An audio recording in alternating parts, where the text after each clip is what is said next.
everyone. Today we will discuss the chapter 11, the Western Women's Movement.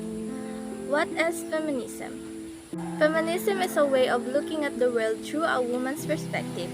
Feminism is a concept popularized by Western societies with many feminist issues articulated by Western educated women and even men. It is deeply rooted in the Western concept of liberal democracy and philosophy of equal rights for all as defined by thinkers such as Kant and Mill. Feminism is a social and political movement that advocates for women's rights, equality, and empowerment. A brief history. Discussing Western women's movement involves looking at what many feminist historians and theorists call as wave of feminism. There are three waves of feminism: women and equals right, radical feminism, and recognition of intersectionality. First wave of feminism, women and civil rights. There is Mary Wollstonecraft.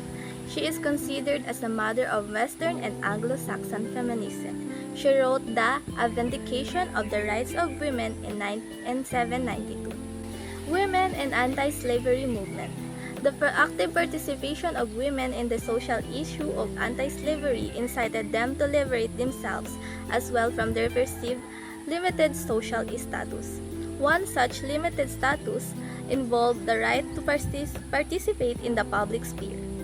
And the anti-slavery movement paved the way for the civil rights movement of the 1950s and 1960s as African Americans continued to fight for equal rights and justice. Women and the right to vote.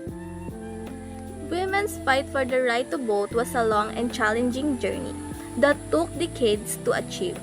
It wasn't until the early 20th century that the movement started to gain significant traction. In the Philippines, the fight for women's suffrage was also a long and difficult one. The second wave of feminism and women's liberation. Feminists in the wave did not only seek equality but also examine the very ground of inequality. According to the feminists, inequality is deeply rooted in the existing patriarchal system, or the system of belief that places the male as a dominant gender. The second wave sought to transform the structural and political roots of inequality and aim for the liberation of women from oppressive institutions. The second wave of feminism, which emerged in 1960s and 1970s, focused on women's liberation and equality.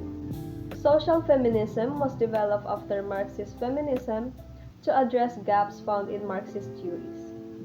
Socialist feminism believed that women are oppressive in all aspects of their lives, not only in the economic aspect.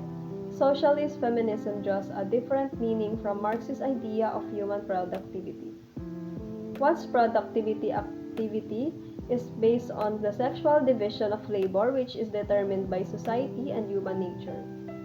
Socialist feminism combines Marxist and feminist theories to address the intersectionality of capitalism and patriarchy. Radical feminism sought to ensure that women's differences from men were recognized and celebrated. Radical feminism identifies one biology as the root cause of oppression of women, which lies in the idea that one's ability and role could be reduced to her own or his sex. Radical feminism emerged in 1960s focusing on the root causes of women oppression. So here are some examples of radical feminists. So the feminists in US in 1960s, a radical feminist group that advocated for abolition of gender roles and the establishment of matriarchal society. So number 2 is the Cell 16 in US in 1960s, a radical feminist collective that promoted separatism and challenged patriarchal institutions. So the next I will discuss the third wave of feminism. Third wave feminists were raised by second wave feminists. They lived by the principle of gender equality and women's empowerment. They were motivated by the need to develop a feminist theory and politics that honor contradictory experiences and deconstruct categorical thinking. So the third wave of feminism was led by the people who grew up learning from earlier feminists. They believe in gender equality and empowering women. Their goal was to create a new feminist ideas that accepted different experiences and challenged strict social categories.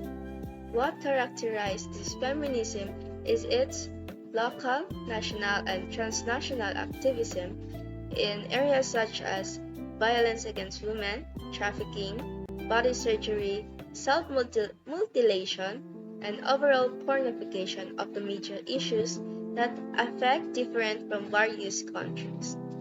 The feminists of this time had numerous publications on women and gender issues, gained academic niches in universities that includes women's studies in their curriculum, and had greater opportunities in terms of economic capabilities and works.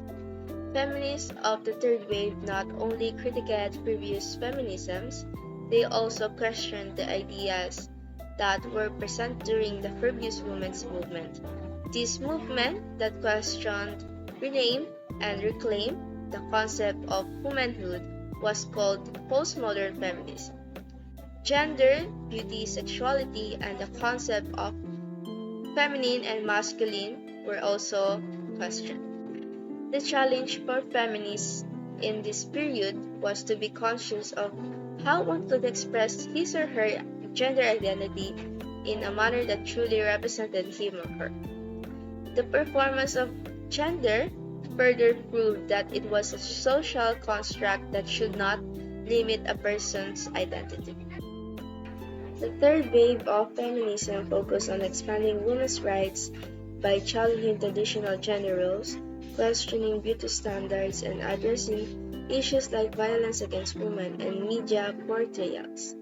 Feminists of this time emphasized diversity, self-expression, and the idea that gender is a social construct rather than a fixed category. They also worked for better opportunities in education and in the workforce. That wraps up our report. Thank you for watching, and we hope you learned something.